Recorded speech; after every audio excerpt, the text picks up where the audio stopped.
Daniel को डायन का एक वॉइस मैसेज मिलता है जिसमें वह उससे कहती है कि वह उसे कॉल और मैसेज करना बंद करे। वह उसे याद दिलाती है कि जो कुछ हुआ वह 20 साल पहले की बात है और वह अब तक उससे उबर नहीं पाया है। वह कहती है कि वह टूट चुका है और अब वह उससे शादी नहीं निभा सकती। होटल के कमरे में अकेला और गुस्से से भरा डैनियल धीरे धीरे नींद में चला जाता है और तभी उसे अपने पुराने दोस्त पैट्रिक की उपस्थिति महसूस होती है। डैनियल पैट्रिक को देखकर बेहद खुश होता है, खासकर जब उसे पता चलता है कि आज उसका जन्मदिन है और पैट्रिक उसे रेज अगेंस्ट द मशीन का कंसर्ट टिकट लाकर देता है। टिकट का दाम देखकर वह हैरान रह जाता है, लेकिन जब वह तारीख पर ध्यान देता है तो उसे एहसास होता है कि वे यह कंसर्ट पहले ही सालों पहले देख चुके हैं। उसी पल पैट्रिक का चेहरा बिगड़ने लगता है और यह मुलाकात डरावनी सच्चाई की ओर मुड़ जाती है। डैनियल की नींद खुलती है और उसे समझ आता है कि यह सब एक सपना था। वह उम्मीद से अपना फोन चेक करता है, शायद डायन का कोई मैसेज हो, लेकिन कुछ नहीं मिलता। वह अपनी और पैट्रिक की पुरानी तस्वीरें देखता है, आंखें बंद करता है और धीरे से पूछता है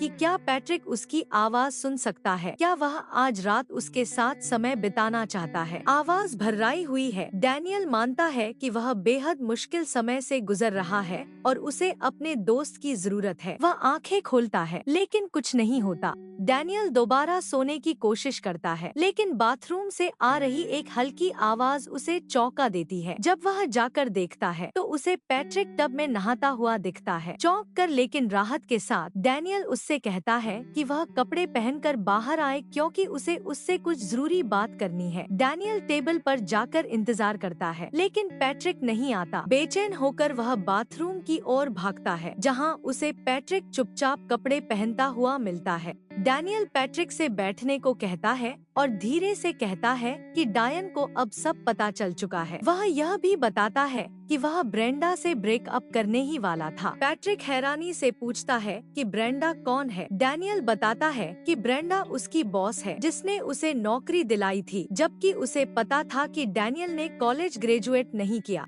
डैनियल स्वीकार करता है कि वह और ब्रेंडा एक दूसरे के काफी करीब आ गए थे और फिर उनके बीच संबंध भी हो गए। वह बताता है कि डैन और डायन के बीच पहले से ही तनाव चल रहा था, खासकर तब से जब उनके पहले बेटे पैट्रिक का जन्म हुआ। पैट्रिक हंसते हुए हैरान होता है कि डैनियल ने अपने पहले बच्चे का नाम उसी के नाम पर रखा। डैनियल आगे बताता है कि डायन को 2 हफ्ते पहले ही सब पता चल गया था। वह उसे और ब्रेंडा को साथ में बास्किन रॉबिन्स पर देख चुकी थी। डैनियल कहता है कि अब डायन उससे बात नहीं करती, उसके मैसेज का जवाब नहीं देती और उसे समझ नहीं आ रहा कि वह क्या करे। पैट्रिक मानता है कि उसे भी नहीं पता कि क्या कहे। उसने कभी शादी नहीं की, नहीं ऐसे किसी हालात का सामना किया है और वह अभी सिर्फ 21 साल का है। परेशान होकर डैनियल उसे याद दिलाता है कि वह हमेशा अपनी गर्लफ्रेंड के साथ धोखा करता था और फिर भी किसी तरह वापस उसे मना लेता था।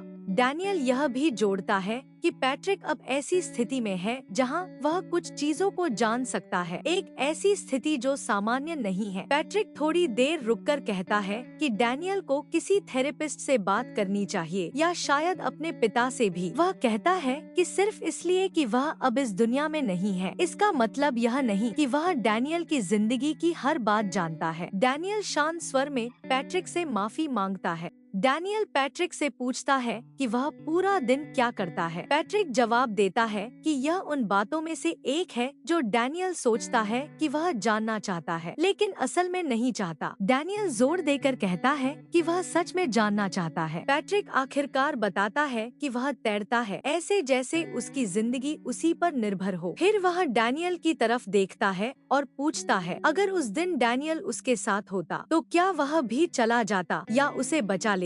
पैट्रिक कहता है कि उसे लगता है डैनियल सबको यही कहता है कि वह भी उस दिन न बचता ताकि अपने सबसे अच्छे दोस्त को 30 गज दूर डूबता देखने का गिल्ट खुद से दूर रख सके। उसे यकीन है कि डैनियल उसे बचा सकता था क्योंकि पानी का बहाव ज्यादा तेज नहीं था। डैनियल सफाई देने की कोशिश करता है, कहता है कि उसने कभी नहीं सोचा था कि पैट्रिक नहीं बचेगा। उसे लगा था कि बहाव बस उसे साइड में ले जाएगा। पैट्रिक डैनियल से कहता है कि उसे पानी में जाने से रोकना चाहिए था, जैसे हर बार वह डैनियल को कार चलाने से रोकता था जब वह बहुत ज्यादा नशे में होता था। वह कहता है कि दोस्ती का मतलब होता है एक दूसरे का ख्याल रखना। डैनियल जवाब देता है कि ये न्याय संगत नहीं है। पैट्रिक कहता है कि इसमें कुछ भी न्याय संगत नहीं है, वह अब इस दुनिया में नहीं है और अब वह डैनियल के साथ हर जगह खिंचता चला जाता है। पैट्रिक डैनियल से कहता है कि ये सब उसी की गलती है कि उसने कभी सच्ची जिम्मेदारी नहीं ली और कभी माफी भी नहीं मांगी। भावनाएं उफान पर आ जाती हैं और दोनों के बीच हाथापाई हो जाती है। डैनियल पैट्रिक को एक घूंसा मारता है और वह अचानक चकनाचूर हो जाता है। घबरा कर डैनियल पूरे कमरे में उसे खोजता है, उसका नाम पुकारता है, लेकिन पैट्रिक कहीं नहीं मिलता।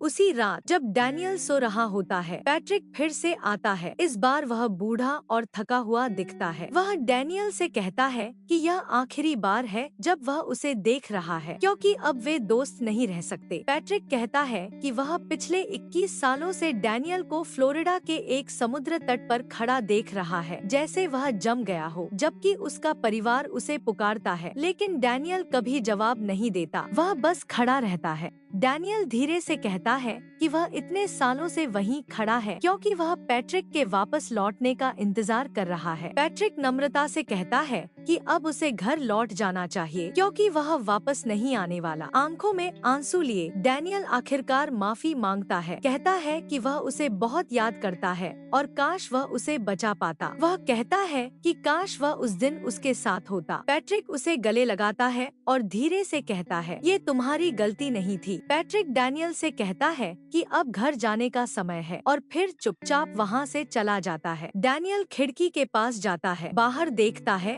और गहरी सांस लेता है। फिर वह अपना फोन उठाता है और डायन को मैसेज करता है। मानता है कि वह सही कह रही थी, वह अंदर से टूटा हुआ है, लेकिन अब वह वैसा नहीं रहना चाहता। वह माफी मांगता है और उससे विनती करता है कि क्या वह उससे बात कर सकती है। एपिसोड खत्म होता है डैनियल की खिड़की की ओर देखते हुए, अब जब वह आखिरकार खुद को माफ कर चुका है कि वह पैट्रिक को बचा नहीं सका।